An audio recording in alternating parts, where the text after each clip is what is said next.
अगर आप भी अपने फोन से करते हैं ऑनलाइन ट्रांजैक्शन तो 10 जनवरी के बाद बदल जाएगा इससे जुड़ा नियम। बढ़ा दी जाएगी ऑनलाइन रुपयों के आदान प्रदान की लिमिट। हमारे साथ जानिए इससे जुड़ा पूरा इंतजाम जो आने वाले दिनों में आपके आ सकता है काम।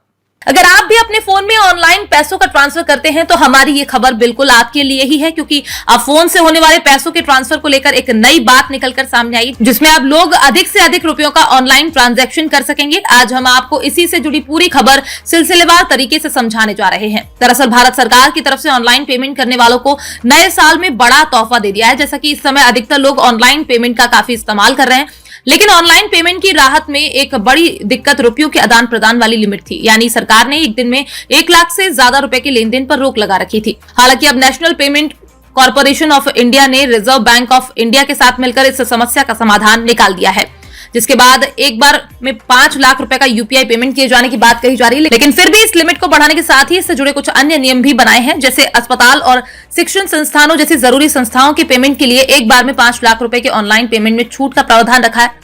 ये नया नियम आने वाली 10 जनवरी 2024 से भारत में लागू कर दिया जाएगा। इसके बाद सभी एजुकेशनल इंस्टीट्यूट ऑफ अस्पताल के बिल को अदा करने के लिए यूजर्स एक बार में अधिकतम 5 लाख रुपए का पेमेंट अदा कर सकते हैं। इसके लिए सरकार की तरफ से गाइडलाइन भी जारी कर दी गई है। इसको लेकर मिली जानकारी के मुताबिक एनपीसीआई की ओर से 1 लाख से 5 लाख पेमेंट लिमिट को वेरीफाई मर्चेंट के लिए लागू किया जाएगा। मर्चेंट को बढ़ी हुई सीमा के साथ पेमेंट मोड के तौर पर यूपीआई इनेबल करना जरूरी होगा। मौजूदा वक्त में national payment council of India यानी एनपीसीआई की ओर से यूपीआई पेमेंट लिमिट को 1 लाख रुपए रोजाना कर दिया गया है। पिछली मौद्रिक नीति समीक्षा बैठक में आरबीआई ने 5 लाख पेमेंट लिमिट करने का प्रस्ताव भी सरकार के समक्ष रखा था, जिसमें पेटीएम, गूगल पे और फोन पे जैसे पेमेंट ऐप को फायदा देने की बात कही गई थी। तो वहीं अगर इसको लेकर यूपीआई पेमेंट की बात करें तो साल 2023 में यूपीआई पेमेंट के मामले में भारत ने 100 बिलियन का आंकड़ा पार कर लिया। इस पूरे साल करीब 118 बिलियन का यूपीआई पेमेंट हुआ है। इसमें पिछले साल की तुलना में 60% की ग्रोथ दर्ज होने की बात निकलकर सामने आई थी। फिलहाल आप हमें कमेंट करके बता सकते हैं कि क्या आप भी ऑनलाइन रुपयों का आदान प्रदान करते हैं और इस बड़ी लिमिट से आपको कितनी सुविधा मिलेगी।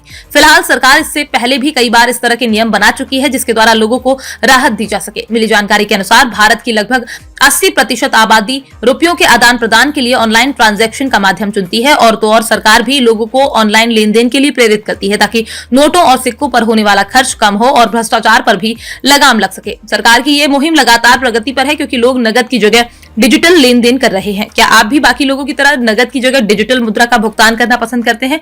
Bureau report, PDN news.